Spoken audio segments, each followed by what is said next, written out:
Hazel. Good morning po sa bawat isa.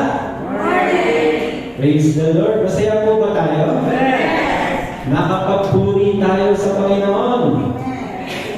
At higit sa lahat, nakita natin at nakasama ang ating mga kapatid sa Panginoong Jesucristo na sumasamba sa Diyos. Amen? Ang sarap po noon ang pakiramdam. Nakakatawa po, buti na lang, hindi tayo nilikha ng Diyos na isang robot. Yung bang wala siyang nadarama, diba? Wala siyang nararamdaman, hindi niya alam kung paano yung maging masaya.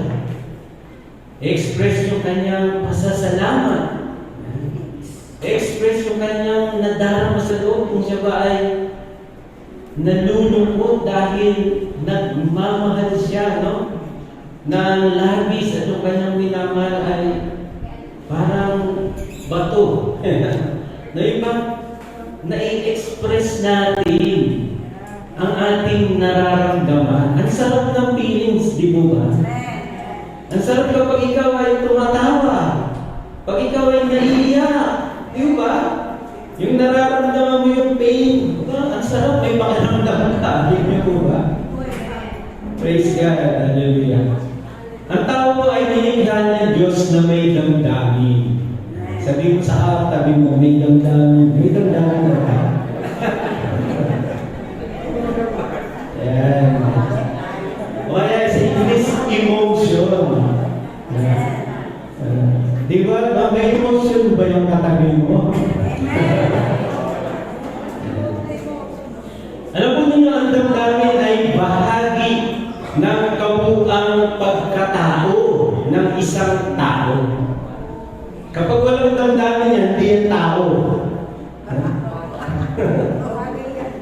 Ito po ay kabuang bahagi siya, no, yung damdamin sa kabuang pagkatao ng isang tao.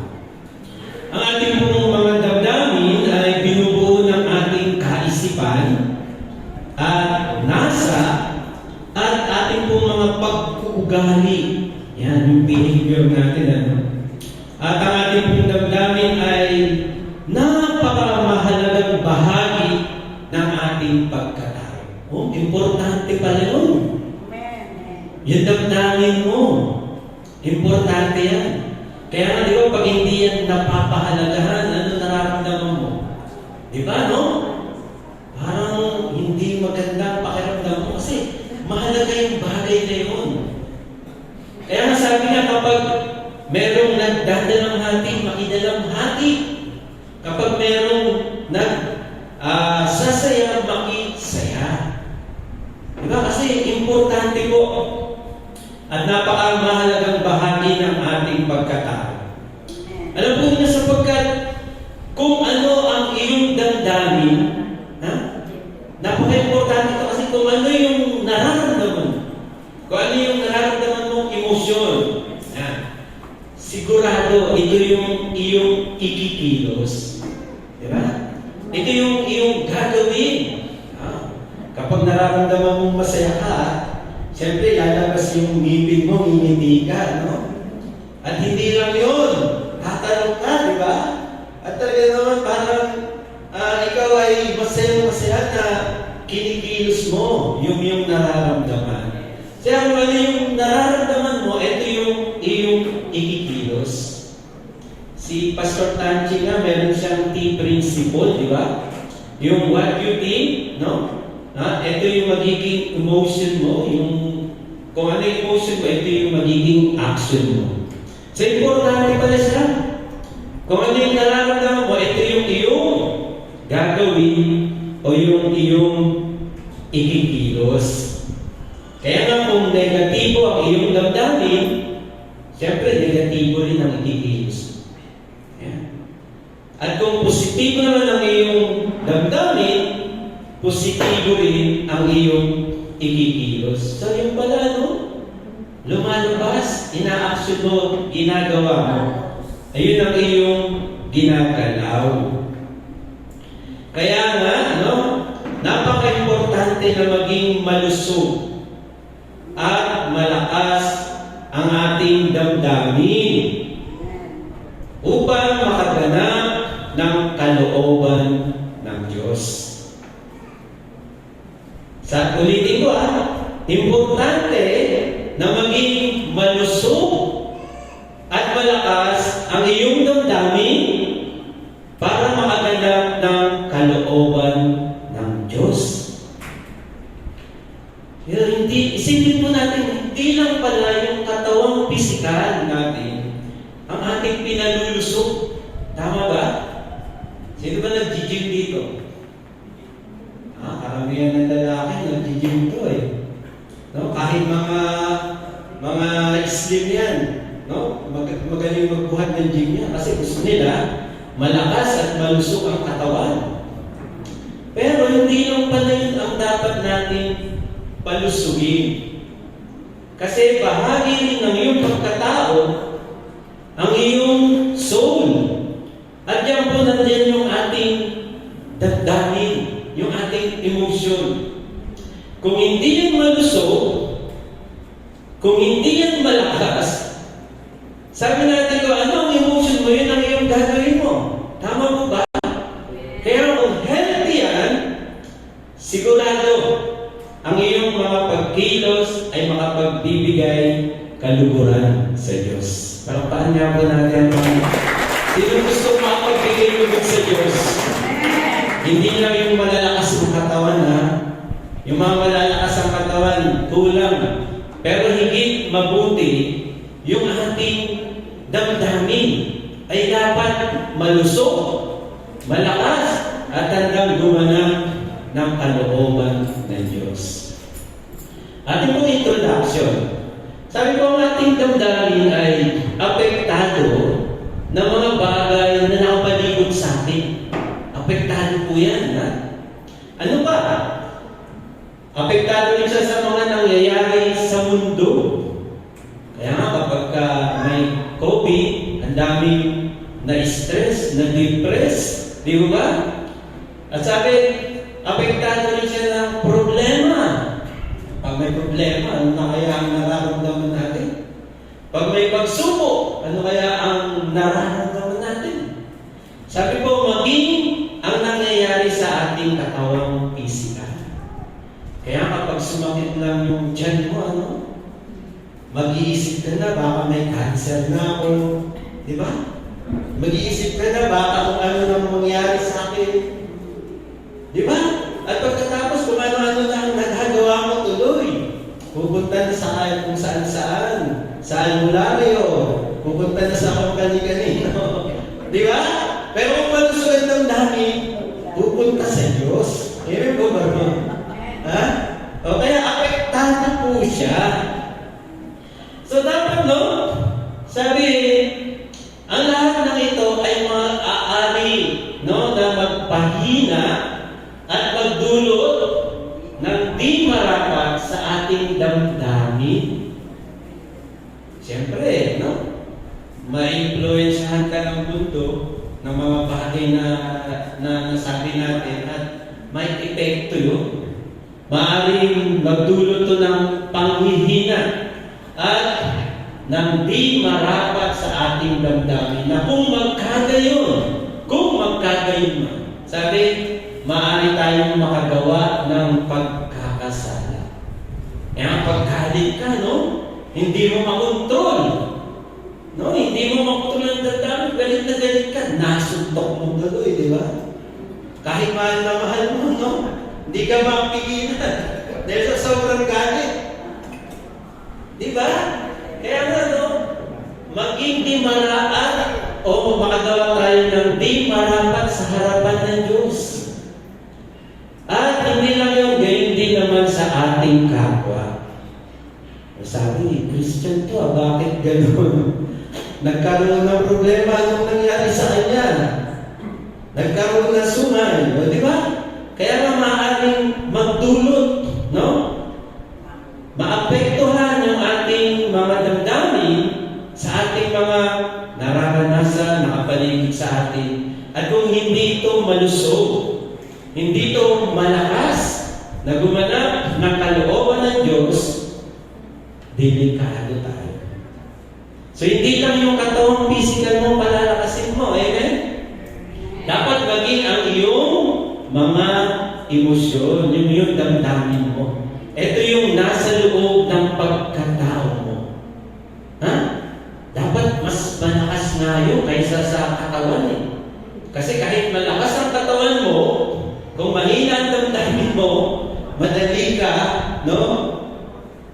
Madali kang manghihina. O ikaw ay maaaring magawa ng di marapat. So, hindi po tayo dapat magpadala sa bukso ng damdamin. Yan, tandaan po natin. Bagkus, no, dapat ang ating pong damdamin ay ipinagkakatiwala natin sa Diyos. Amen po ba? No? Kapag negatibo yan, ipagkatiwala mo sa Diyos. Kapag positibo rin yan, may mga positibong damdamin. Nagiging opportunista ka, di ba? Dapat ipagkatiwala natin sa Diyos ang ating mga damdamin. Na siya ang magpapala sa ating damdamin upang makasunod tayo sa kanyang kalooban. Tanong mo, paano nga ba magkakaroon ng malusog at malakas na damdamin ang isang tao? May alam po ba kayo? Meron din po ba para sa mga emosyon?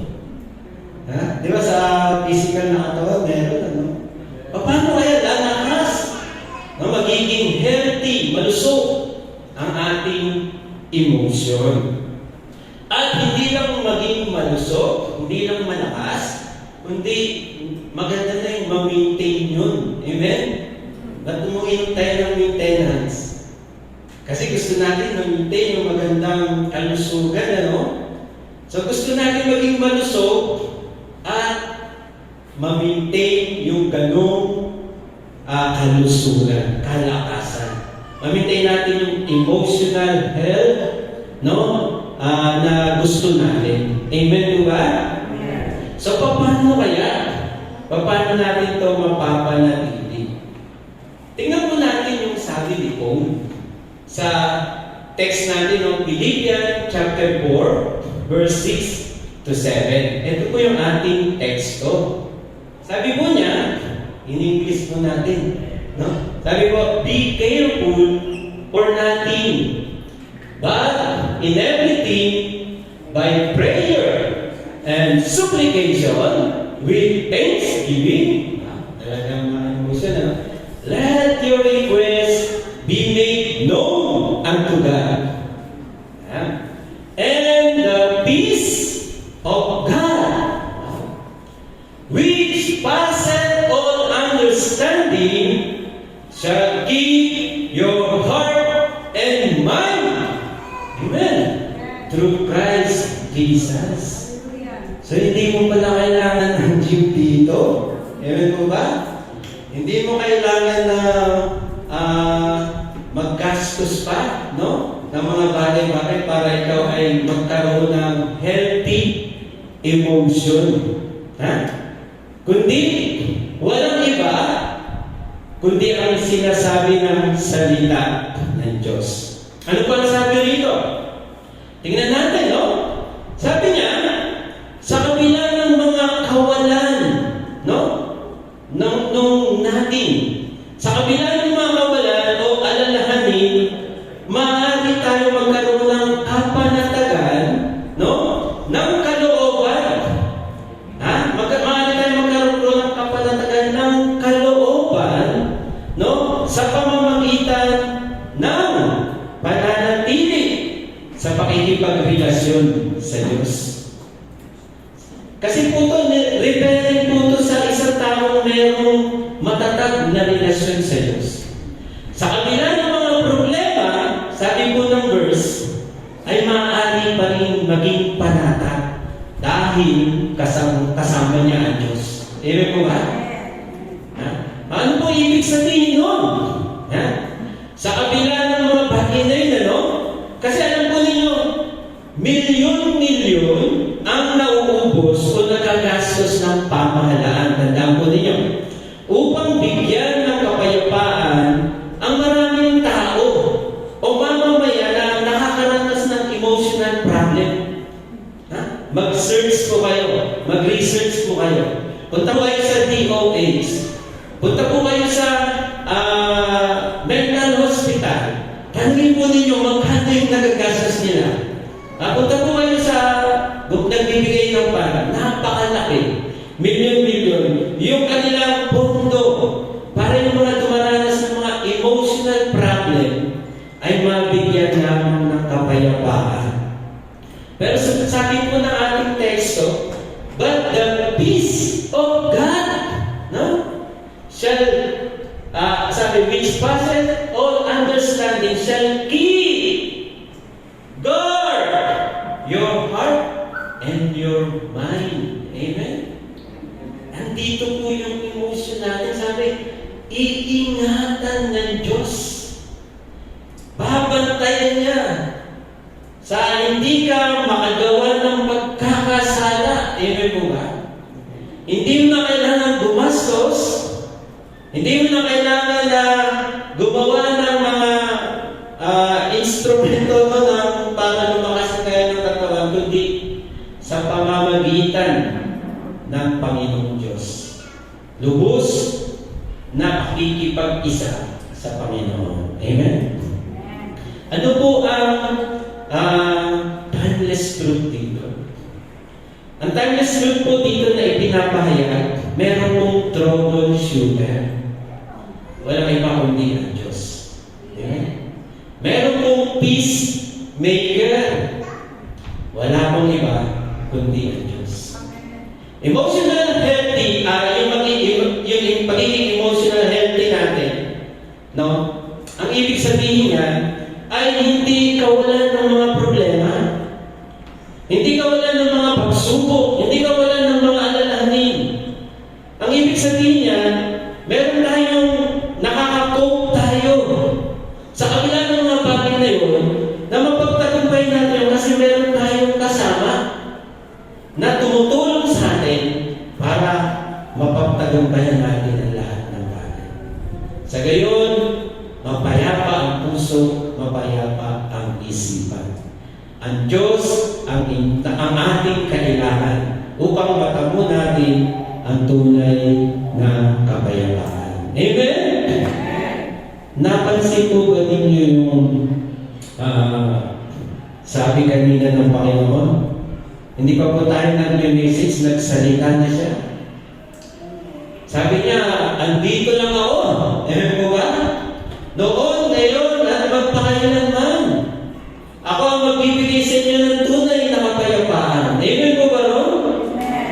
At sabi ng kanta, tahan na, iiwan ka man ng lahat. Hindi kita iiwan, hindi kita pababayaan. Ganyan kabuti ang Diyos. Ipinapadaman niya ang pagmamahal niya sa iyo. Amen! Nararamdaman mo ba? Nararanasan mo ba? Ismail naman dyan. Thanks to the Lord. Sabi mo, hallelujah! Praise the Lord! Alam mo niyo, sa kabila ng maraming problema, maaari ka pa rin maging mapayapa. Marami ka bang problema? Ha? Kaya kaya ng Diyos yan. Kaya mo maging mapayapa ang puso mo, ang isip mo. Andyan si Lord. Ito-troubleshoot niya yan. Siya yung peacemaker. Sabi nga ni Paul, sa Philippians, chapter 4, verse 13. Yan, pagka nang tapos niya ito, sabi niya, I can do all things through Christ who strengthens me. Amen? No? You can do all things through Christ who strengthens you. Ayan po sabi ni Paul Napaka-emotionally healthy ni Paul. Si Paul po nakabilanggo po dyan. No? Dumadanas siya ng maraming problema. Habang nasa bilangguan siya, sinisiraan siya. Habang nasa bilangguan siya, nangangaral ng iba na ikasasakit ng puso niya. Pero sabi ni Paul, ano man ang lahat, natutuwa pa rin ako kasi naipapangaral si Jesus. Amen! Ayun yung nag-guard ng kanyang puso at isipan na hindi alintana yung mga problema, kundi nananangan siya sa Diyos. Kaya may payapa ang kanyang puso, mapayapa ang kanyang isip. Palakpan nga po natin Pastor Jose, meron ka bang nararamdaman ngayon? Siyempre, may damdamin ka, no? Ha? May problema. Imposibleng wala. No? Siyempre, may problema, pero baliwalain mo ngayon dahil meron tayong kasama. Meron tayong kasama. So, it is God who can make us emotionally healthy. And God can maintain it by keeping our hearts and mind. Amen? Because emotionally healthy means, in spite of problems, difficulties, we can be at peace because of the peace of God that guard our hearts and mind. So if you want to maintain the peace of the heart and peace of the mind from the peace of God, wow, we must maintain our good relationship with God. Amen? Huwag kang lalayo sa Panginoon pag may problema. Huh? Sabihin mo, nag-born again ako. Kung kailan ako nag-born again, nagkaroon ako ng maraming problema. Mabuti na born again ka. Eh kung hindi ka pa na born again, nagkaroon ka ng mga maraming problema, baka tumanong ka na sa ilog. Ha? Tumanong ka na sa building. Buti, bago pa man nangyari mga bagay na yun, andyan na si Lord. Nag-guard na yung isip, nag-guard na ng iyong heart. At ngayon, ipinapakita na sa iyo ang mga bagay-bagay. Ha? Magkaroon ka lang ng lubos na pakikipag-isa sa Panginoong Diyos. Tingnan po natin yung ating tema. Ito po yung ating pag-uusapan. So alam natin, ano? Kung gusto niyo magkaroon ng emotion, yung emotion niyo maging healthy, kailangan mo ang Diyos. At siya po yung mag-maintain. Tingnan po natin ang ating pag-uusapan ngayon. Sabi po, yung ating theme, important aspect of life that helps maintain emotional health. Marami pong aspeto ang ating buhay. At ang mga aspeto na yan, yung mga bahagi ng buhay natin na yan, kung ating pong hindi pagtutuunan ng pansin, maaaring magdulot po sa atin ng panganib. At ito po, kung gusto nyo ma-maintain yung emotional health natin. Pag sinabi emotional health, yung bang sabi ni Paul sa chapter 2 ng Philippians, verse 12, ang Diyos ang nagbibigay ng pagnanasa sa inyong kalooban, sa inyo upang masunod ninyo ang kanyang kalooban. Amen? Ito po yun. Ma-maintain natin yung bagay na yun. Ano po ang dapat natin gawin? Example po, sa pagdadrive po sa kalsada, dahil driver tayo, yung mga street signs, napaka-importante niyan sa bahagi ng pagdadrive. Kapag hindi mo sinunod yung mga warning, yung mga pasabi, diyan sa mga kanto o kaya sa mga naalagay yan, maaaring magdulot sa iyo ng pangamba. Maaaring magdulot sa iyo ng problema, kapahamakan. So, ang una, na napakahalaga na importante na aspeto ng ating buhay, ito po, yung kogusyon. Yung po bang paalaala, warning, yung bang pag-iingat, kung hindi tayo magiging maingat, magkakaroon po tayo ng emotional problem. Amen? Sino po ba hindi naging maingat dito? Naranasan nyo. Di ba yung mga bata? Dahil wala pa silang isip, wala pang ginagawa, kung ano-ano ginagawa, wala silang takot. Ganyan, Pero pinapaalalahanan. Kaya nga, kung hindi sila susunod sa paalaala, masasaktan sila. Amen? So, ganun po, gusto po ba ninyong ma-maintain yung good emotional, emotional health ninyo? Ayan. Sabi po, matuto tayo na bigyan ng pansin yung paalaala sa atin. Caution is an important aspect of life that maintain emotional health. Sabi po ni Joseph Addison, sabi niya, if you wish to succeed in life, make perseverance your bosom friend. Kaya mong kaibigan yung perseverance. At sabi, yung experience, your wise counselor. At sabi niya, caution, your elder brother. Yan, ba? Big brother mo pala yun.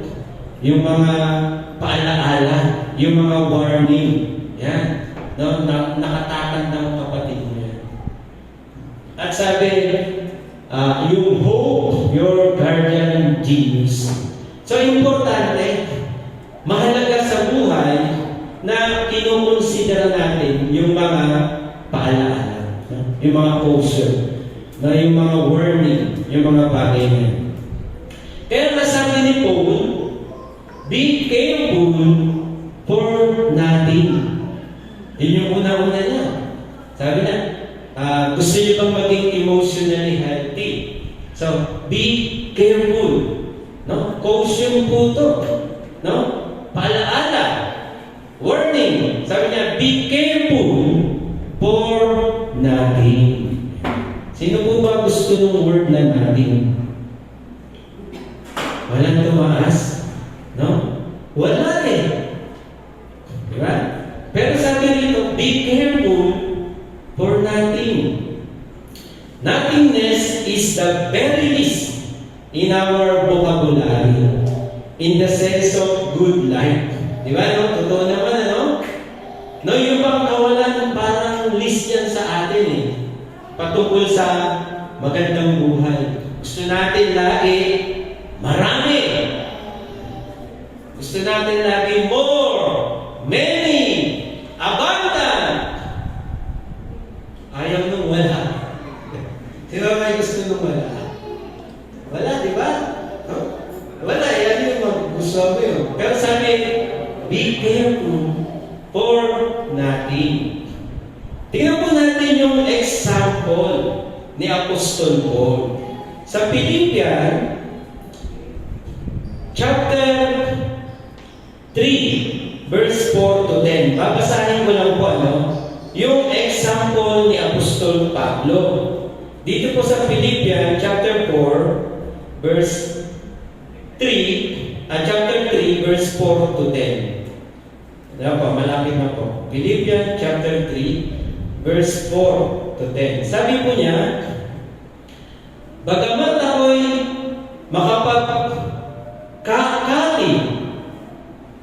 makapagkakatiwala sa laman, na kung ang iba ay nag-aakala na may pagkakatiwala sa laman, ay lalo na ako. Sabi ni Paul. Tinuli ng ikawalong araw mula sa lahi ng Israel. Mula sa angkan ni Benjamin, Hebreo sa mga Hebreo. Tungkol sa kautusan ay Pariseo. Tungkol sa pagsisikap ay mang-uusig sa iglesia. Tungkol sa kabanalan na sa kautusan ay walang kapintasan. Ayun po, no? Blameless, sabi niya. At nung una, sabi niya, marami siyang maipagmamalaki. Pangalawa, sabi niya, blameless ako. Ibig sabihin, lahat, no? Nasa sa kanya, nagawa niya. At sabi pa po niya, gayon man ang mga bagay na sa akin ay pakinabang ay inari kong kalugihan.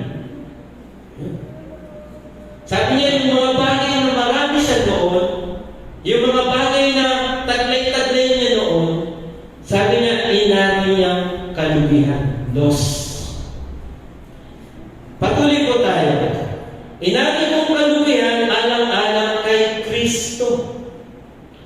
Oo nga, ang lahat ng mga bagay ay inari kong kalugihan dahil sa dakilang kagalingan ng pagkakilala kay Kristo Jesus na Panginoon ko. Naalang-alang sa Kanya, tiniis ko ang kalubihan ng lahat ng mga bagay.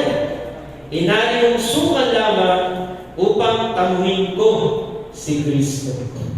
Sa English nga po no? Sabi niya, damn, dumi po yun. Sabi niya yung maraming bagay niya noon, pero wala si Kristo, ay inari ng Diyos. Yung mga bagay na marami ka, kung wala ang Diyos sa buhay mo, walang saysay ang buhay. Amen po ba?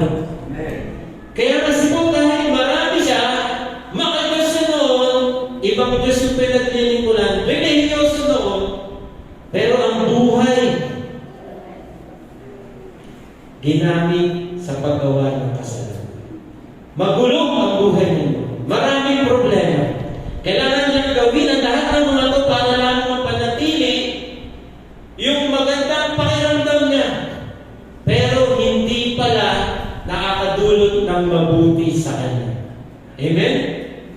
Ang puso niya puno ng habis. Ang puso niya puno ng takot. Bakit? Marami siyang problema. Marami siyang napatay. Marami siyang nagawa ng kasalanan. Inuusik ang kanyang konsensya. Bagaman siya ay religyoso, kailangan niyang gawin ang mga bagay na yan para maramdaman lang na maging maganda ang kanyang nararamdaman. Pero sabi niya, ang mga bagay na yun ay inari ng kalubihan kung wala si Jesus sa buhay ko. Amen? Ha? Kaya nga, imbis na, no? Sabi, maging careful tayo sa natin. Ano ba yung marami mo ngayon sa buhay mo? Ayun po ba ay nakapagdudulot sa iyo ng problema? Nakapagdudulot sa iyo ng pangamba? Baka wala si Jesus sa buhay mo. Amen? Baka wala ang Diyos sa buhay mo. Kagaya ni Apostol Paul. Kaya sabi niya sa verse 8, oo nga, at lahat ng mga bagay ay inari kong kalubihan dahil sa dakilang kagalingan ng pagkakilala ko kay Kristo. Sabi niya, ano man mga bagay na marami kung wala sa iyo si Jesus, hindi mo mawin si Christ, magulo ang buhay. Amen? Kaya gusto niya ngayon, gusto kong nasa akin si Jesus. Wala man mga bagay na yun, nasa akin si Jesus. Amen? Tinakbil man ako ng dating relihiyon, nasa akin naman si Jesus. Tinakbil man ako ng sino man, basta nasa kay Jesus ako, walang problema sa akin. Amen? Sabi niya, be found in Him. No? Maging godly. Kung paano ang righteousness ni Jesus. At sabi, magkaroon ng pananampalataya kay Kristo. Ayan po yung mga nothingness ni Pablo noon. No? Na ngayon ay kanyang sinisikap na magkaroon. Righteousness which is of God. Ano bang bagay na meron ka kung wala kang righteousness na mula sa Diyos? Wala. Amen? Magulo pa rin ang buhay. At sabi niya, ang tanging hangarin tayo makilala si Kristo. Hanggang di mo na ikilala ang Diyos, maraming problema sa buhay. At sabi niya, mararanasan yung power mo, di mo pa mararanasan yung bagong buhay kay Kristo, walang silbi ang buhay ng mga marangyan mo ngayon. Amen? At sabi, a-finishing of His suffering, yung magtaglay ng passion ni Christ. Hindi yung pansarili. Pansarili masaya ka nga, pero paglampas ng saya na yun, malungkot ka na naman. Amen? Pero yung passion ni Christ, no? Habang ginagawa mo yung kalooban ng Diyos, lalo kang naliligayahan. Amen? No? Ano mang hirap yun, ano mang problema yun. So, mapapansin po natin dito, meron pa lang natin that leads to nothing. Amen? Yung mga walang bagay na yun na sinisikap mong magkaroon, maraming pera, maraming kapangyarihan, maraming mga ari-arian, kung wala si Jesus, leads to nothing. Amen? What shall it profit a man if he gains the whole world, but loses his own soul? Soul! Ha? Ang damdamin mo, nandun na. Ang puso mo, nasa kayamanan na. Napapabayaan na yung kalooban ng Diyos. Nothing that leads to nothing. But meron daw sabing nothing that leads not to want or love. Amen? Now, meron daw yung kawalan na hinahatid ka naman sa yung hindi, wala ka nang nanalisin pa. Yung wala ka nang hinahanap-hanap. Sino kaya yung dating mo ngayon? At saan mo kaya masusumpungan yung tunay na kapayapaan? Amen? Sana nandun kay Jesus. Amen po ba? Sana nandun kay Christ. Kaya sabi ni Paul, ito yung susi niya eh. Naramdaman niya na yung magutom, naranasan niya na yung magkikahos, naranasan niya yung managana. Pero ang lahat ng ito ay mapagtatagumpayan ko sa lakas na kaloob sa akin ni Kristo. Amen? Palakpakan na po natin. Kaya kapag nandiyan sa si Jesus, ano man ang problema, mapagtatagumpayan. Amen po ba? Malakas ka. Kahit patpating ka. Kahit hindi malalaki yung muscle mo, no? Pero ang lusog naman ang damdamin mo, ng soul mo, kaya-kaya kong pagtagumpayan ang mga problemang dumadating sa buhay. Dahil kasama ka si Lord. Amen! Amen! Palakpakan natin muli ang Panginoon. Kaya ano, una, yung posture. Yan. Yung mga aspeto ng buhay. Importante yung mga warning. Palaala. Ikalawa, tignan nga po natin yung concern naman natin. No? Iyan, yung bang mga gusto natin sa buhay naman. No? Ano kaya ang gusto mo naman ngayon sa buhay? Alam mo na yung mga wala eh. No? Ngayon, ano naman yung gusto mong magkaroon? Yan. Sabi, dito po sa verse na to, yung concern ng Diyos, in-express niya sa atin. Diba sabi, why worry when you can pray? No? Sabi, bakit ka nagugulumihanan? Mag-pray ka sa Diyos. Na may pagpapasalamat. Di ba? No? Ipagpasalamat mo. Sapagkat ang Diyos ay concerned sa iyo. Yan, no? Kaya nga, sabi ko, yung mga concern natin, it is also a very important aspect of our life to maintain emotional health. Marami tayong gusto sa buhay. Pero ito po ba ay nakapagbibigay kalusugan sa ating mga damdamin? Sabi po, ano ba yung ibig sabihin ng let your request be made known to God? Yung made known to God, ang ibig sabihin po niyan, recognize clearly. No? Nare-recognize ka ng Diyos. It refers sa ating bagong buhay kay Kristo. As a Christian, meron po tayong bagong buhay sa Panginoon. Sabi ng kanta, the old has gone and the new has come. No? Ikaw ay nakikilala na ng Diyos. Meron kang relationship na sa Panginoon. At to be specific, ito po yung new life natin, ito po yung restored relationship natin sa Diyos. Dahil sa kasalanan, tayo po ay nalayo sa Panginoon. At naging makasarili tayo. Nananahan sa atin, yung pagiging rebellious dahil sa kasalanan. At dahil sa kamatayan ng Panginoon, nagkaroon tayo ng bagong buhay. Na-restore yung relationship natin sa Diyos. Ito yung bagong buhay natin. Tingnan nga po natin yung illustration. no, sa mga dati natin ba. Ito po yung sa aming seminar dun sa GIP. No? Ito po yung natural man. Ito yung dating buhay natin. No, yung wala pa si Kristo sa puso natin. Yan. Ang ating pong espiritu ay patay. No? At yung ating soul, ang gusto niyan, yung I want, I think, no? I desire. Yan. Kung ano yung gusto mo, kung ano yung ninanasa mo, kung ano yung iniisip mo, yun, ikaw.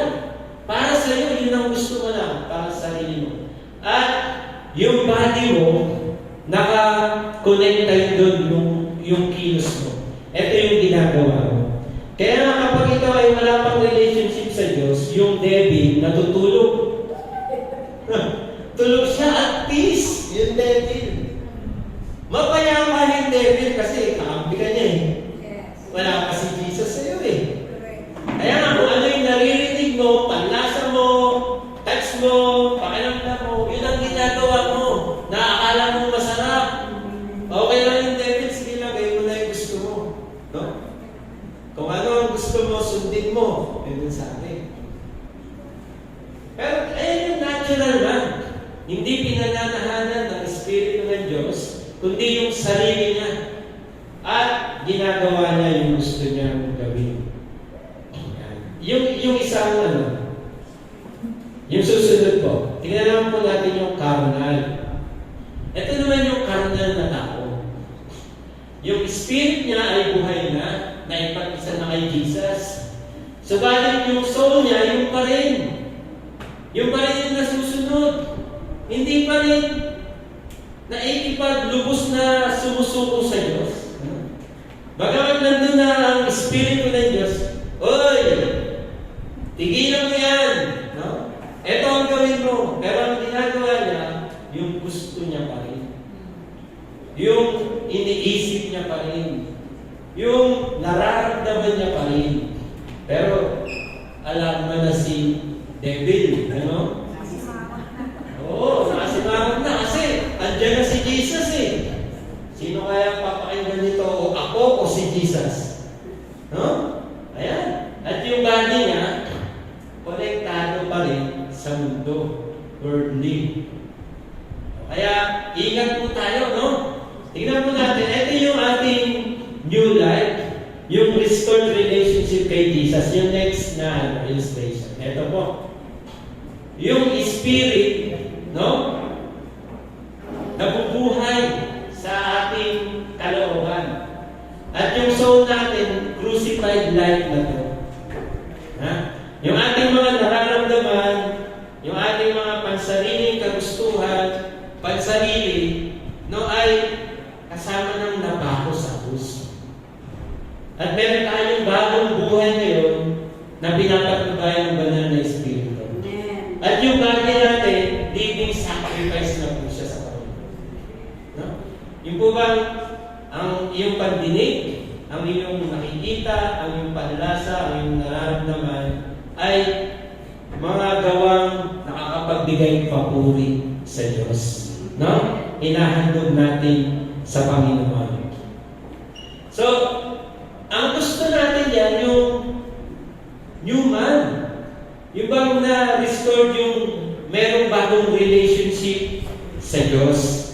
Kasi nga kapag worldly desire ka na naman, ang iyong action ay pang-worldly.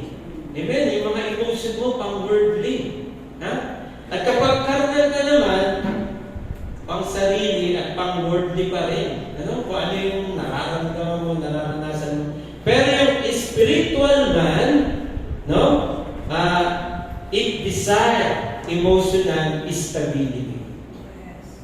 Alam niyo po ba yun? Kapag ang Diyos na sa atin at lubos tayong nagpasakop sa Kanya, we will desire emotional stability. Amen. Paano po yun? Philippians chapter 4, verse 8 to 9. Babasahin ko lang po Philippians chapter 4, verse 8 to 9. Sabi po niya, katapos-tapusan mga kapatid, anumang bagay na katotohanan katotohanan. Anumang bagay na kaganang-gana. Kaganang-gana. Anumang bagay na matuwid. Anumang bagay na malinis. Anumang bagay na kaibig-ibig. Anumang bagay na mabuting ulat. Kung may anumang kagalingan at kung anumang kapurihan, ay isipin ninyo ang mga bagay na ito. Ang mga bagay na inyong natutuhan at tinanggap at narinig at nakita sa akin, ang mga bagay na ito ang gawin ninyo at ang Diyos ng kapayapaan ay sasayin. Amen po ba? Yung emotional health ng isang taong lubos na nagpapasakop sa Diyos, He will desire emotional stability. Hindi yung pansarili niya, kundi kung ano yung totoo, dun ako. Amen? Kung ano yung kagana-gana, isasantabi ko yung aking nararamdaman. Amen po ba? At gagawin ko yung kalooban ng Diyos. Amen? Kaya na ito yung sabi ni Paul, whatsoever is true, right, trustworthy, di ba? Kung ano yung nararapat, yun ang gawin. Hindi yung pansarili. So ito po, no? Ito po yung dapat na ating gawin, sabi no? I-work out natin. Amen? Ha? Tama ba? Ano ba ang mga concern natin? Gusto natin na maging masaya ang church? O kaya nga, kung ano ang totoo, yun ang gawin mo. Amen po ba? Gusto natin masaya ang bawat isa. Kaya nga, kung ano yung trustworthy, ayun ang gawin mo, isang tabi mo yung pansarili mo hangarin. Amen? Isang tabi mo yung mga bagay-bagay na hindi magdudulot ng kapayapaan. And the peace of God, sabi ko ron, shall be with you. Amen? Walang problema. Amen? Amen? Salamat sa SNK Church. Maraming mga human, no, maraming nananahan, no, na ano po yung banal na Espiritu ng Diyos sa bawat isa sa atin. Amen po ba? Amen. Palakpakan mo ang Diyos. Our great concern and request clearly recognize us. Ano man yung mga gusto mo sa buhay, yung mga concern mo, nakikilala ka kung sino ka. Amen po ba? Kung ikaw ay masyadong napapahalagan mo higit, no? Ang ibang bagay kaysa sa Panginoon, nakikilala kung kanino mo ipinagkakatiwala ang iyong sarili. Amen? So, what kind of life do we have right now? Be careful of what you wish for. Amen? Be sure that you will gain emotional stability. Hindi yung gusto kong karoon ng gano'n, gusto ko gano'n. Paano kaya yung relationship ko sa Diyos? Dapat nga ano ba yung magkakaroon ng talagang totoong gain na yan? Ha? Napakabuti ng Diyos. Tingnan po natin yung Psalm chapter 1 verse 1 to 6. Babasahin mo lang po, ano? Psalm chapter 1 verses 1 to 6.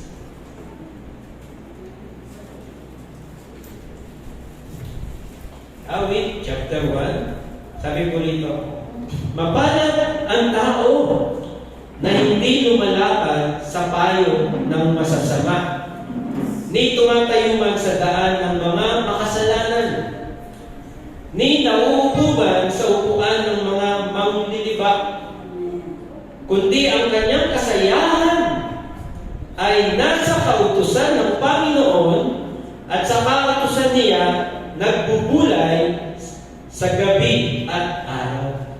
Sino daw yung mapalad? Hindi yung mga nasa umpukan ng mga masasama, kundi hinahanap niya ang kalooban ng Diyos. Amen. At siya ay magiging parang punong kahoy na itinanim sa siting ng mga agos ng tubig, na nagbubunga ng kanyang kapanahunan, nagbubunga sa kanyang kapanahunan, ang kanyang dahon naman hindi malalanta, at anumang kanyang gawain ay giginhawa. So, ibig sabihin, sa tao na naghahangad sa Diyos, laging sariwa po. Amen? Sa kanyang kapanahunan, lagi siya magtatagumpay. Amen? So, ano yung like a tree planted by the river. Sariwa ang dahon. Ano? At namumunga sa kapanahunan. Yan po eh. No? Andun po yung emotional stability. Dahil nandun tayo sa piling ng Diyos. Sabi niya, He will guard our hearts and mind. Hallelujah! Praise God! Thank you, Lord. Palakpakan nga po natin yung Panginoon. So, yung dalawang aspect na po tayo, yung caution, yung concern sa buhay natin, yung ikatlo tingnan po natin, yung pagiging competence. Importante po ito. Hindi ka binigyan ng bagong buhay ng Diyos para sarilinin mo lang. Amen po ba? Ha? Merong pagpapala sa buhay mo. Maraming gusto pagpalain ang Diyos sa pamamagitan mo. Amen? Amen. Superhero ka rin. No? Kung si Jesus tagapagligtas, no? Maaari ka rin magligtas dahil sa Kanya para maligtas. Amen po ba? Ha? Sige po, pagiging competence, ano? Alam po niyo, God works in us to develop our competence, no? Amen? Gumagawa ang Diyos sa atin. Kumikilos siya para ma-develop yung pagiging competence natin. Example po, ano? Sino po may mga private doctor dito? Sino may private doctor dito? Ayun, meron dun, no? Si Brother Bird ba may private doctor? Wala. Ay, salamat sa Panginoon, ako may private doctor. Jesus. Hindi po si Jesus, doktor talaga. Di ba pag may private doctor, kailangan marami kang pera? Eh, siyempre, sweldoin mo yun. No?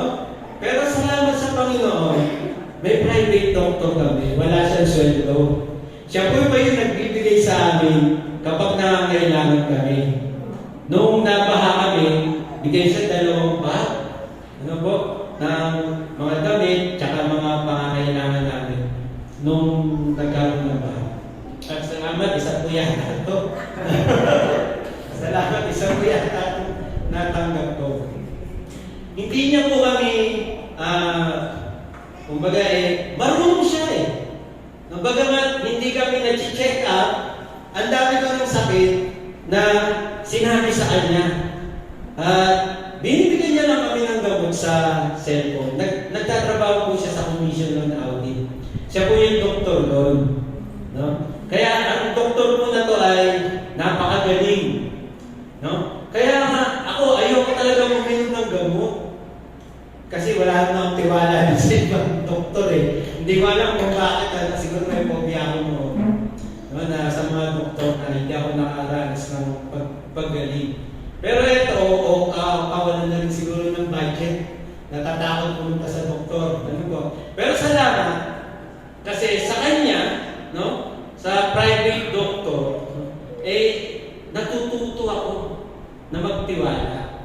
Bagaman hindi niya ako na check up, pero sinasabi ko yung mga nararamdaman ko. Hindi na kami face to face. Ano? Sa cellphone lang, chinachat ng misis ko. Pati kapitbahay namin, nagagamot niya. No? Yung mga may sakit na kapitbahay, pagka tinatanong ni Sister Lisa, ano bang gagawin kasi ganito? Gumagaling. Ano? Hindi lang kami, pati sila. Kaya nga nagpapasalamat kami kasi sa pamamagitan nito ay nagiging mapayapa. Amen po ba? No? Na nagiging maayos yung isip mo. Nawawala yung agam-agam mo. Nakakakaya ako gumaling. No? Pero dahil sa kahit nararamdaman na yung sakit talaga, inumin mo na eh. No? Kaya salamat dahil dito, bagamat yung kanyang kagalingan, yung karunungan niya, yung kaalaman, napapakinabangan ko. Amen? No? Dahil nag-aaral siya eh. Di ba, 10 taon ba yung doktor? No? At saka marami na siyang karanasan. At nandun siya sa mga politiko, siguro yung tulong yung kapag hindi siya marunong. Nakagawa siya ng pagkakamali.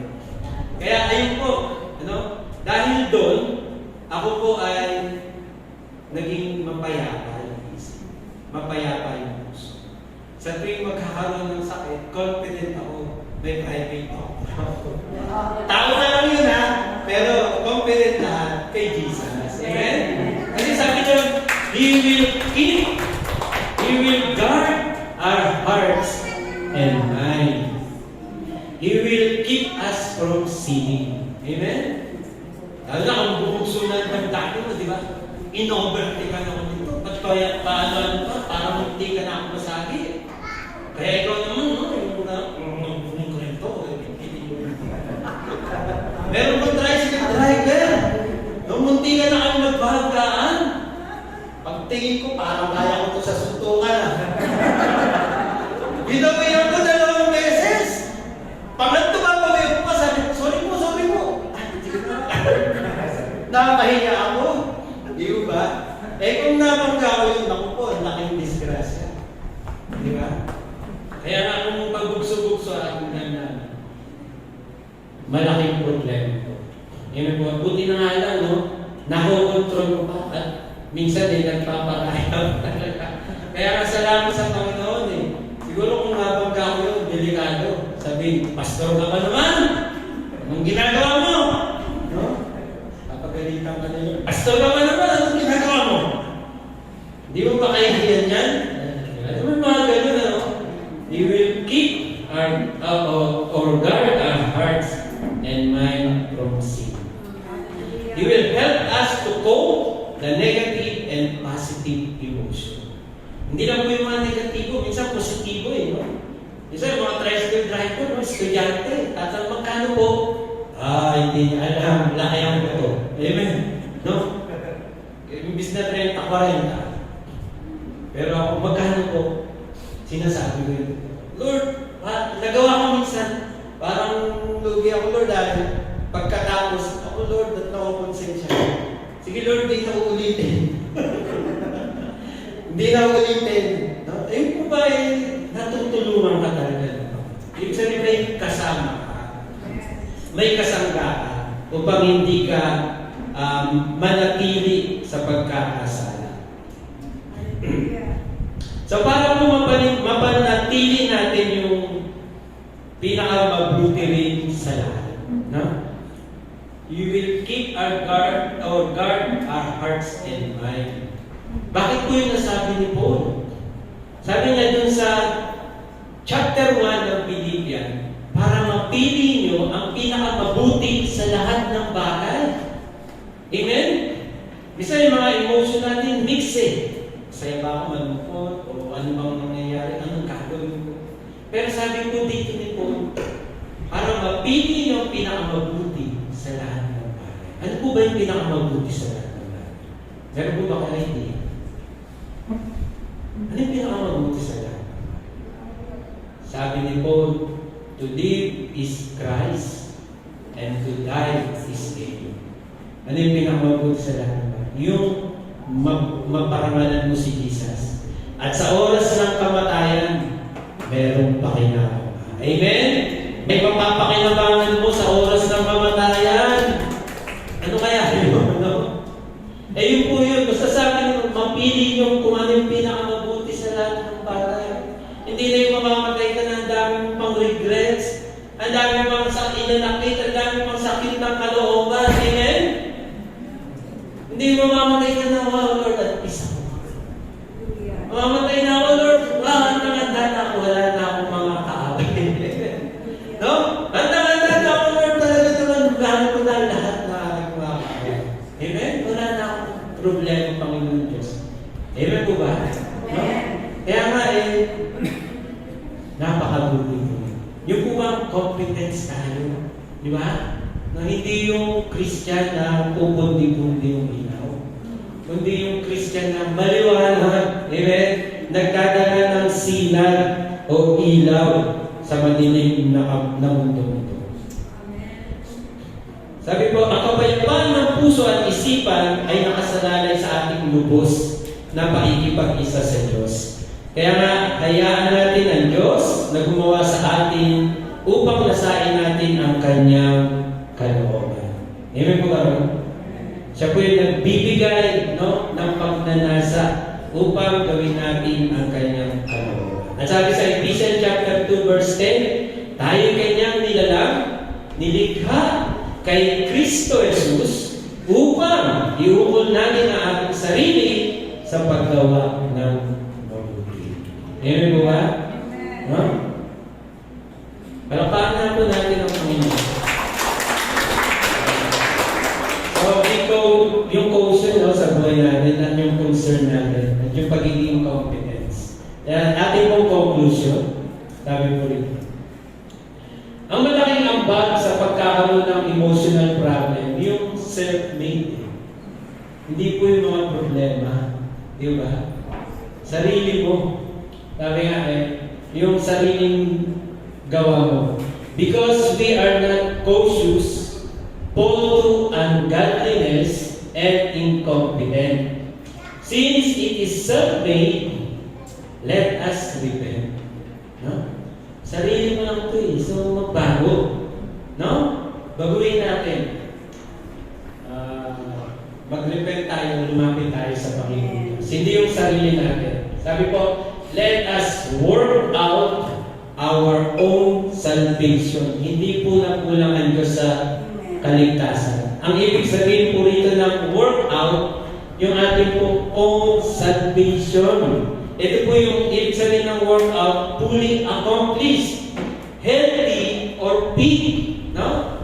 Yung bang mag-workout ka, gawin mong healthy yung emotion mo. No? Isubo mo sa Diyos. Lubos ka magpasakot sa Diyos.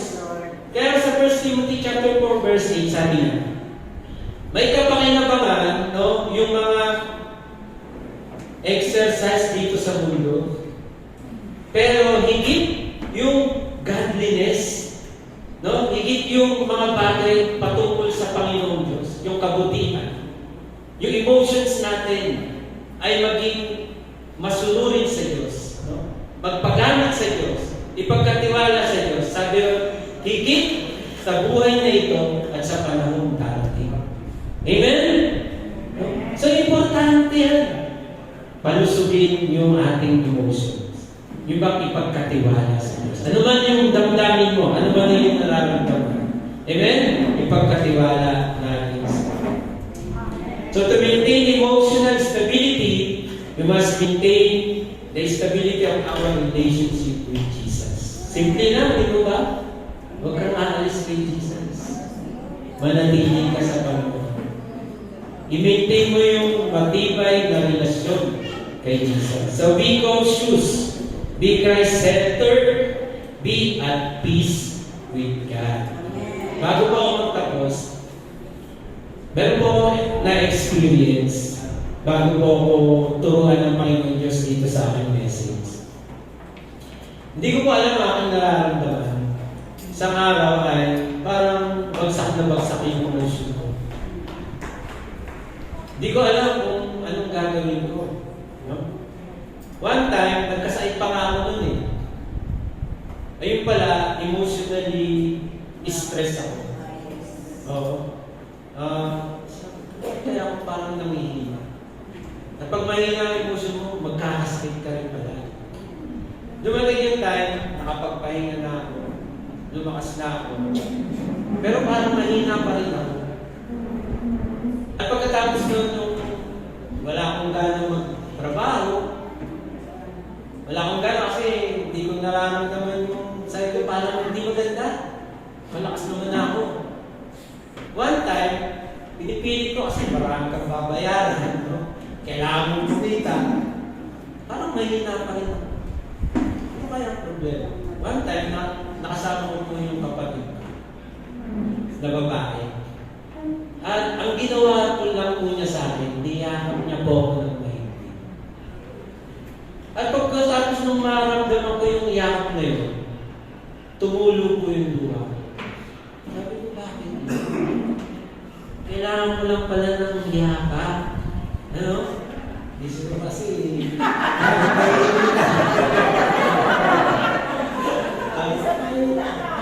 kailangan ko lang pala ng yakap. Sister Reza. Kailangan ko lang pala ng yakap.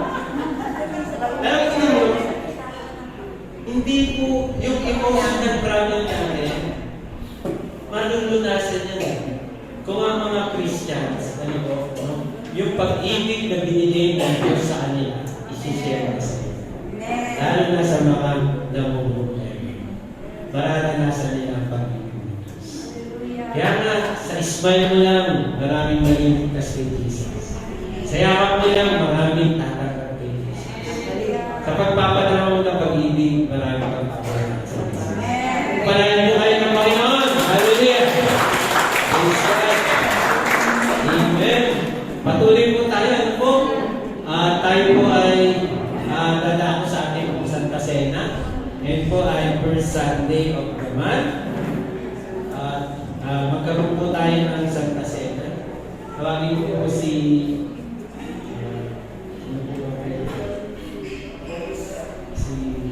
Pastor Jerry. Hindi po si Pastor Jerry. Tsaka si Brother Joel. Para may kasama si Pastor.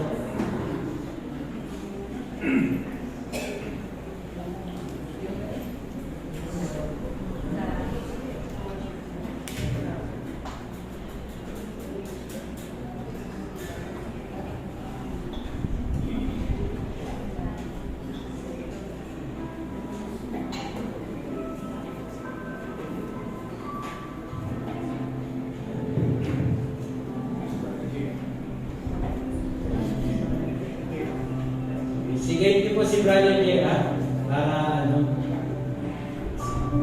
na tumulong magbigay.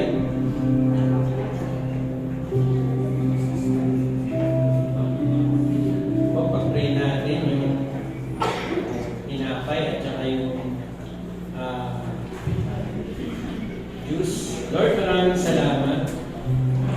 Salamat Panginoon Diyos sa iyong ginawang kabutihan, dinalay mo ang buhay, at pinadawang Panginoon Diyos ang pag-ibig mo sa amin. Salamat Lord dahil sa iyong katawan na nagka-sugat, dumanas na ang hirap, nagkapira-piraso Panginoon o Diyos, upang ialay Panginoon Diyos sa katubusan ng aming kasalanan. Salamat Lord God, gayon din sa dugo mo na tumagas, Panginoon Diyos, doon sa krus ng Kalbaryo, na siya maglilinis sa aming mga kasalanan. Salamat, Panginoon Diyos, tunay ang pag-ibig mo sa amin ay wagas at tapat. Salamat, Lord, at kami ay maikibahagi sa gawain na ito. At kami, Panginoon Diyos, ay gawin mong marapat na tumanggap sa mga instrumento na ito, Panginoon Diyos. Kami nga po, Panginoon, ay humingi ng tawad sa aming mga nagawang kasalanan. Linisin mo po kami, Panginoon Diyos, at marapatin. Pagpalayan mo, Panginoon Diyos, ang isa't isa, at sa mayamang biyaya mo, binabalik namin sa inyo lahat ng papuri, sa salamat, sa matamis na pangalan ng Panginoon Jesus. Amen. Pagigay po natin.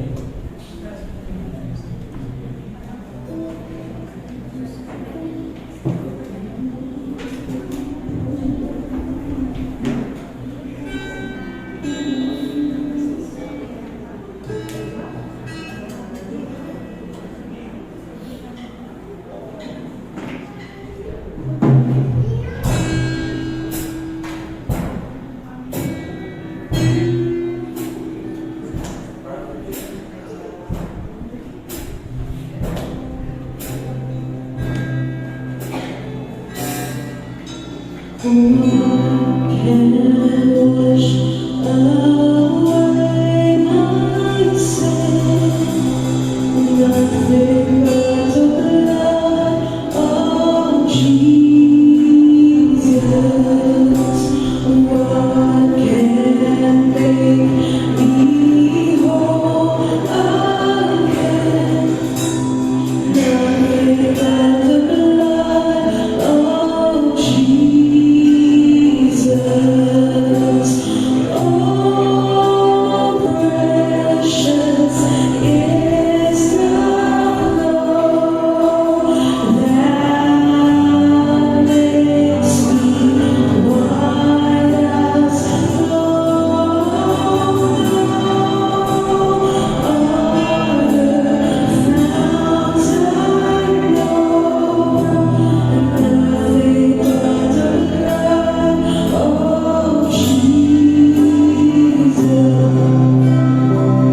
hanggang 26. Sabi ko, sapagkat tinanggap ko sa Panginoon, ang ibinibigay ko naman sa inyo, na ang Panginoong Yesus ng gabing siya ipagkanalo ay dumampot ng tinapay, at nang siya ay makapagpasalamat at kanyang pinagputol-putol at sinabi, ito'y ang aking katawan na pinagputol-putol dahil sa inyo.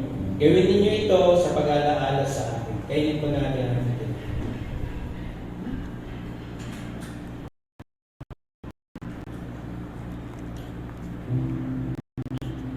At hindi naman, ginawa sa pagkatapos na makahapon na sinasabi, ang sarong ito'y siyang bagong tipan sa aking dugo.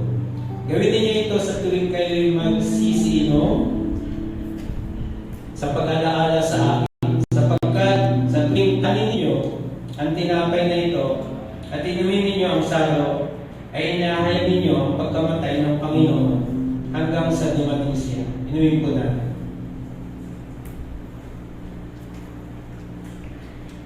Manalangin po tayo. Panginoon Diyos, maraming salamat. Salamat Panginoon Diyos sa iyong ginawa. Salamat Panginoon Diyos sa buhay na ipinagkaloob po ninyo. Salamat Lord at kami Panginoon Diyos ay binigyan mo ng bagong buhay. Bagong lakas, kagalingan, at pinagpalang buhay. Kaya naman Panginoon Diyos, sa iyong mayamang biyaya, dinadalangin namin Panginoon Diyos na pagalingin mo Panginoon ang aming mga katawang pisikal. Ihil mo Panginoon Diyos ang mga karamdaman upang lubos kami Panginoon Diyos patuloy na makapaglingkod sa inyo, na malusog, malakas, at Panginoon Diyos patuloy na makapabigay sa iyo ng pamumuhay. Maraming salamat. Inyo nga po Panginoon Diyos, bigyang kagalingan, bigyan Panginoon Diyos ng bagong kalusugan. Salamat Lord, pinabalik namin sa lahat ng papuri. Masasalamat ay ang Panginoon Diyos, ang lahat ay magsabi ng Amen, Amen. God bless you. Magpalain.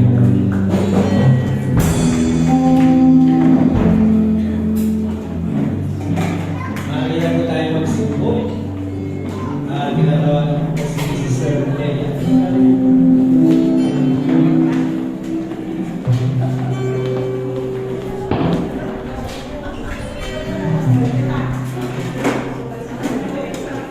Alright, so tayo po ngayon ay ko na sa ating mga announcements.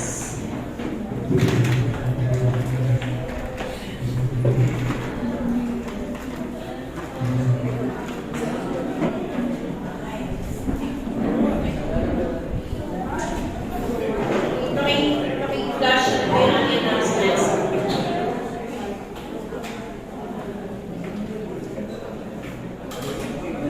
Ayan, so sa ating pong announcement,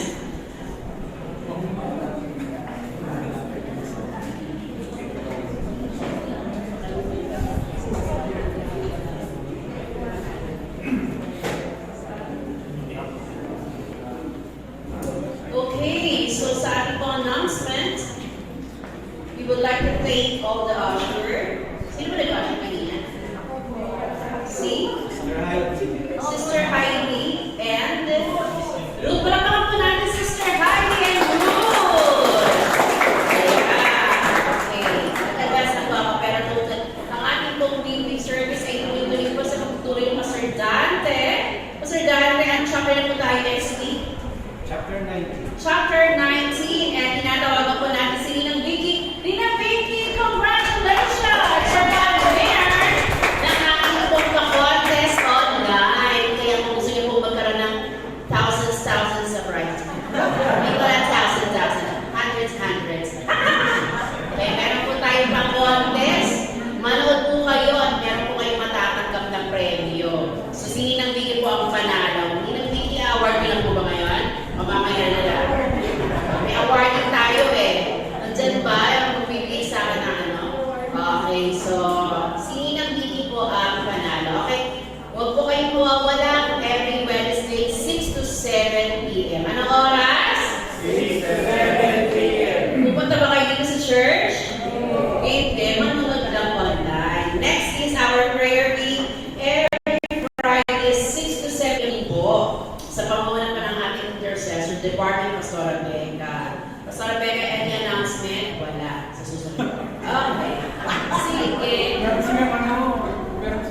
Meron sila, yes, sa tawagin ko mamaya sa Pastora Becca, dahil meron silang exciting na activity. Ayan, nagpupunita sila dalawa ni Pastor Jenny. Okay, sa ating pong topic for the month of September, dahil tayo po ay tasa kami ng malulusog. Malulusog ba kayo? Very good, malulusog. Next week po, ang topic po natin ay encouragement to grandparents. So, kailangan mga grandparents ay maging malusog. Yes, so ating po magdadala ng message ay si Pastor Irene. Pastor Irene, at ang kanyang po song leader. My gosh, I'm so happy. Mars Marvin Lehman. Yes, I'm so happy, Mars Marvin. Kung kailangan na ba ako dito na pero ako na, hindi ako nakaskeda. Next na week ay AJ, September 15, spiritual and physical health ay dadali po sa atin ni Pastor Arvin Tuazo. At ang kanyang song leader ay Sister Hannah Faye. And, yan, no, si mga may problema ng mental dyan. Ako po magdadala ng message. Ako po magdadala ng message. At ang aking pong song leader si Brother J.R.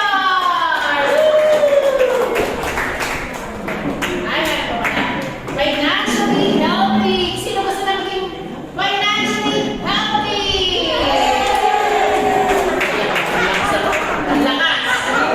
Sabi financially so, ang ating speaker ay si Kuya Jay. Ang speaker natin. And, my gosh. Maganda pa natin. Ang ating song leader ay si Ate Angelo. Sa katunayan po yan, kahapon nag-practice na siya. Ganyan po siya kaaga. Very good. Practice na siya. Okay, next week po na usher ay Sister Merly. Sister Merly. Yan. Nanay Chole. Nanay Chole. Yes. And ating pro ay kayo po ang usher. Kapag-usher po kayo mga alas 6 po na umaga ng dito nila. Joke lang. Alas 6. Next po ay Ninang Vicky de Guzman sa September 15. Joanne and Ruth Lee. September 15 kayo. Taas niyo kamay. Yes. And September 22, Ninang Nancy, Pastora Liza, and May Lorena. May nakakain ka na. Ayan. September 22, September 29, Sister Belen. Yes. Patricia and Tatay Ray. Kayo po naka-assign September 29 na kami. Next po ay si Yan Offering Verses. Palakpakan natin si Kuya Jay. Pwede natin Offering Verses. Sumunod po ay si Nehemiah Manjigadrianem. Pinapakalala na kita. Susunod na sa ating September 15 ay si Sister Brother Edwin or Sister Bani Barola. Wala sila. Pero wala akong magkasawa. September 22, Brother Harold or Esther CB. Brother Harold. September 22, Esther. Wala na naman sila. Brother Harold! Uy! Ikaw. September 22, Offering Verses ka. Palakpakan po natin si Harold na pamanggulo sa trabaho niya. Yay! Next na. September 29 po sa Arvin or Sister Ami. Kayo po magbibigay ng offering verses. Okay, next. Yan, prayer for the sick. Nag-pray po ba tayo sa mga may karamdaman? Yes, pray. Salamat sa mga nag-pray. Yan, first Sunday next. Yan, every last Sunday pa hindi na natutupad. Hindi po tumatay kasi po liba nag-uulan. So, kailangan po natin mag-pray sa ating online. So, hopefully po September, magkaroon po tayo na prayer meeting na face-to-face. Yes. Next po. Next na announcement. Ayan, tuloy-tuloy po tayo sa pagtanggap ng mga voluntary pledge po natin for our music instruments. So, sa lahat po ng kinakatok pa rin ng Panginoon dyan, pwede pa rin po kayo magbigay. Please, ako po si Pastor Jenny or Brother Jay. So, ito na po yung ating, ayan yung ating mga binibigyan po ng pledges po natin. Again, church, hindi po ito pwersado. Ito po ay voluntary lang. So, kung saan voluntary, tingin ka ba? Very good. Parang yung sarili niya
din ako ang mga young people sa 7 stages. Ngayon, tatanungin ninyo, Pastor Riley, yung sunod na evangelism, pagpuplano natin kung anong aming pagplano para lumabas na kayo.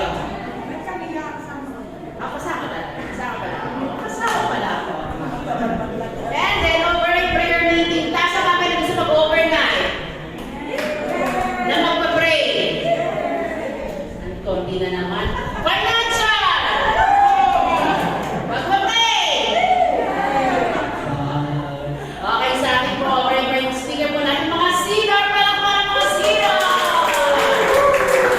Ang worship leader natin ay ang young adult and young people. YA, worship leader kayo dyan. And then, ang YC po ang naka-in-charge sa icebreaker. YC. Okay. Yan po ay September 27, 2024. Starts po tayo ng 9 p.m. hanggang 5 p.m. ng umaga. So tayo po ay kumpleto. May kape, may bagoto, papandesal, may pandiboko, meron po tayo mga ano po mga pagkain na ibibigay po sa atin ni Pastor Riza. Para announcement, meron po bang announcement? Wala na. Gusto yun ang buwis. Pastor Rebecca, ito po sa nagawa natin Pastor Rebecca para po sa kanilang announcement sa intercessor. At tumatayo din po sa Tita Carly para po yung announcement.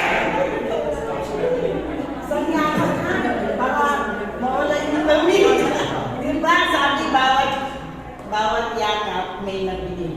Bibigay healing, bibigay strength, yakap para uminit. Salamat, inaanak Pastor.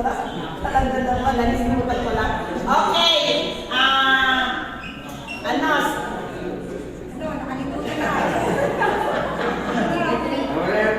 meron ako katabi kanina eh. Pinagpapalan ko yung pamilya niya. Ayaw niya. Sabi ko, bahala ka dyan. September 7, may council meeting yun. Di ba, ito na pinakapalam ko, ano. Kasi actually, September full. Palapakan natin ang Panginoon. Unang September, mag-schedule natin lahat ng Sabado. Ano yan? Kuha yan, no? Tapos, ang September po,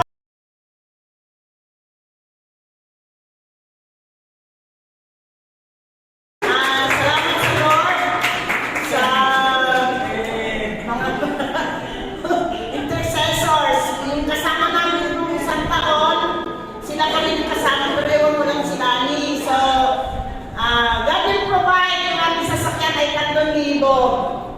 Sabi ko sa mga intercessors, pag-pray natin na merong basta, pagkilala mo ng Diyos mo na dakila, na kumikilos, gumagawa lahat, dumanag ka na may pagtitiwala pa ng palataya sa Panginoon, ito'y mangyayari.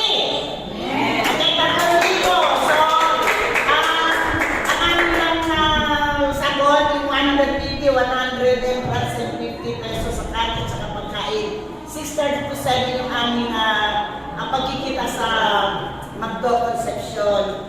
So, palapakan natin ang Panginoon. And then, sasabihin sa inyo, ang Jesus Reigns,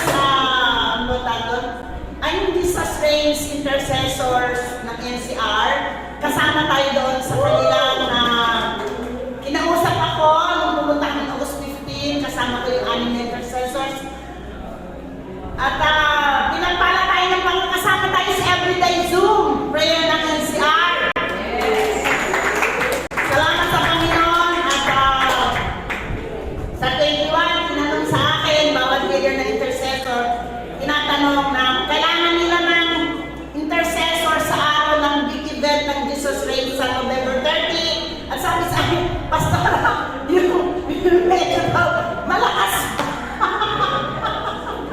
Ako gusto ko, kasi sasama sa parade, kung saan mag-i-start, mag-i-end doon sa pinaka-venue. Aalamin pa natin kung saan mag-kaya. Yung mga intercessor dyan, pag-pray nyo sarili nyo kung gusto nyo, gisingin yung mga emotional nyo, yung mga emotion nyo, yung mga spiritual emotion. Masarap ang intercessor, nakita ko doon. Ito isang hamon. Malaki, malawak ang gawain ng intercessor. Kung saan, marami tayong pinag- at marami akin, burden ng Diyos ibibigay sa akin. Pakipanalangin ng mga tao ng marami. Kaya, okay, kaya sabi ko ang September ay kuha lahat yan, no? OPM, last Friday ng September. Puri ng Panginoon. Pastor, salamat. Sister Mary, Sister Marlene, may announcement po po. Ay, hindi ka lang, Pastora. Meron pa. May nag-call pa sa akin.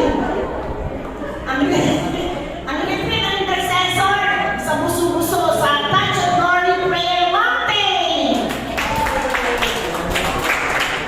Yes. Sinners po, meron tayong meeting kasi per Sunday of the month. Meeting ng sinners. Thank you. After man-service, sandali lang. Thank you. Okay, meron daw pong sandali ang meeting ang mga cedars. So, orasan po natin yung sandali meeting ng cedars. Okay, so tayo po lagi tumayo. Okay, I would like to call Brother Micah for the closing prayer. Brother Micah, punta ka dito kuya. Now. May kamay. Yes. May kamay. Sige na. Maraming salamat sa araw na binigay mo. Purihin ka pa natin. Binigay mo kami dito ng gandang salita niyo po. Pag-pray niyo po na paligtasan ng bawat isa sa amin po na dalangin ko po Panginoon na ingatan niyo kami sa aming pag-uwi Panginoon. Okay na dito sa maayos sa aming mga tahanan. Panginoon, maraming salamat. Ito pang dalangin sa Panginoon ng Jesus. Pastor Jerry, yun na pong Pastor Jerry for the benediction. Ang pagpapala ng ating naman Diyos, ang pag-ibig niya sa Kristo at ang pagtitisan ng Espiritu Santo ay sumaating ngayon at magpakailan pa man. Natin sabi na, Amen.